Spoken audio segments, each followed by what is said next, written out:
अंबरनाथ पोलिसांनी बंटी बबलीला अटक केली। मित्राच्या नवजात मुलाला पाहण्याच्या बहाण्याने कपाटातून लाखोंचे दागिने चोरले।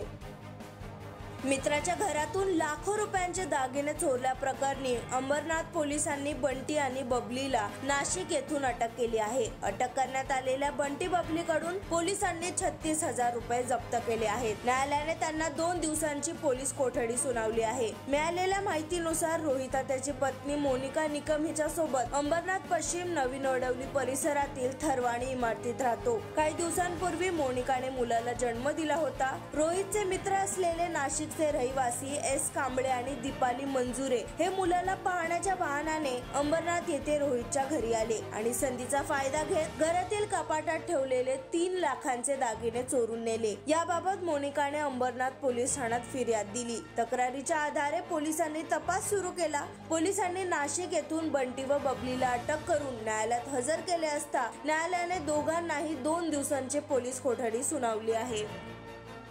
Bureau report, Maharashtra crime spot news, Ambernath.